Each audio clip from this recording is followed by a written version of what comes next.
Sabe aquela sensação de que tem algo a mais aí dentro só esperando para sair? É sobre isso que a gente vai falar. Vamos mergulhar nos princípios do John C. Maxwell para entender como destravar esse potencial todo. Olha que frase forte. Morrer com a música ainda dentro de si. É uma imagem, assim, bem impactante, né? Fala sobre aquele potencial que nunca se realiza. É a ideia de que os sonhos, os talentos, tudo aquilo que a gente aspira pode ficar preso, sabe? Sem nunca realmente acontecer. E isso leva a gente para uma pergunta que é, assim, fundamental. Qual é a música de cada um? Qual é aquela paixão, aquele sonho? Porque, olha, identificar isso é o primeiríssimo passo. É o jeito de garantir que essa música não fique presa para sempre. Ok, mas se todo mundo tem essa música, por que tanta gente fica estagnada? A resposta é que existem armadilhas, sabe? Obstáculos mentais que a gente mesmo constrói e que acabam sabotando tudo. Vamos dar uma olhada nas principais. O Maxwell aponta para 3 grandes vilões aqui. O primeiro é aquela velha história do depois eu começo. O segundo é a crença de que a gente não é bom o suficiente, sabe? Aquela vozinha limitante. E o terceiro é achar que o crescimento acontece por acaso, sem esforço nenhum. Vamos parar para pensar no poder de uma palavrinha só. Depois. É a palavra perfeita para justificar a inércia, né? A dieta começa amanhã, o curso começa um dia, o projeto fica para depois, é a autossabotagem na sua forma mais pura e simples. E para ilustrar essa ideia de que o crescimento não é acidental, olha só esse dado, é impressionante. 42% das pessoas que se formam na faculdade nunca mais leem um livro. 42%. Isso mostra uma mentalidade muito perigosa, né? A de que o aprendizado tem prazo de validade. E aí a gente vê claramente 2 tipos de mentalidade. De um lado, tem a pessoa que simplesmente para, confia só no talento que já tem e se coloca como vítima de tudo. Do outro, tem quem continua aprendendo. Essa pessoa se apoia no caráter, encara os riscos e, o mais importante, nunca, mas nunca mesmo para de crescer. E essa escolha, no fim das contas, define o destino de cada um. A segunda grande armadilha é interna. É o que ele chama de lei do espelho. A ideia é a seguinte: o valor que a gente dá para si mesmo funciona como um teto. Pensa assim, se a autoestima de alguém é nota 5, mesmo que o sonho seja nota 10, essa pessoa nunca vai chegar no 10. A imagem que temos de nós mesmos nos segura.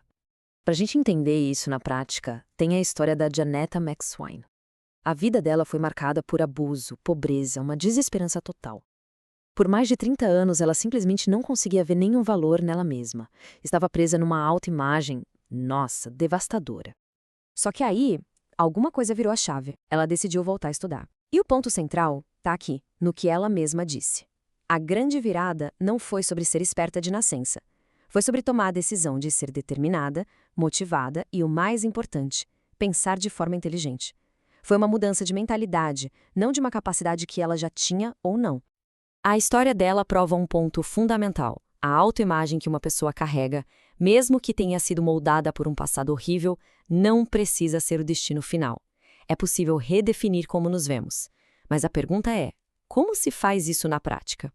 Beleza, a gente já entendeu as armadilhas. Agora vamos para a parte prática, né? Como sair disso? A resposta não é motivação, não é sorte. A resposta é ter um sistema. A verdade é essa. Se o crescimento não for planejado, ele simplesmente não acontece. Ponto final. É que nem um arquiteto que projeta um prédio, sabe? A gente precisa projetar a nossa própria vida. A palavra-chave aqui é intencionalidade. E essa frase aqui explica perfeitamente o porquê. Um sistema é o que transforma a esperança num processo real.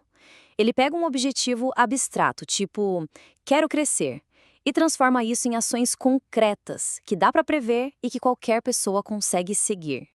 E quais são os pilares desse sistema? Basicamente, 4 passos. Primeiro, parar para refletir, para ter clareza. Segundo, pegar essa clareza e transformar em hábitos diários. Terceiro, medir o progresso para ver o que está funcionando. E, finalmente, o passo mais importante de todos, agir. Vamos focar um pouquinho no primeiro passo, a reflexão. Tudo começa com perguntas, e perguntas boas geram respostas boas. Se perguntar todo dia o que eu aprendi hoje ou onde eu preciso melhorar, isso é o motor do autoconhecimento. E isso leva a gente direto para o segundo passo, que talvez seja o mais poderoso de todos. O segredo do sucesso não está em grandes saltos, sabe? Está na rotina, no dia a dia. São os hábitos que determinam o futuro. Se os hábitos mudam, a vida muda junto. Bom, até agora a gente falou muito de crescimento pessoal, de benefício próprio. Mas o Maxwell vai além. Ele leva o conceito para um nível bem mais profundo. O objetivo final do crescimento não é só se tornar uma pessoa melhor, é agregar valor na vida dos outros. E essa metáfora aqui é, nossa, brilhante para ilustrar essa ideia. A gente pode escolher ser um reservatório, só acumular conhecimento, recursos, tudo para si. Mas isso, com o tempo, leva à estagnação.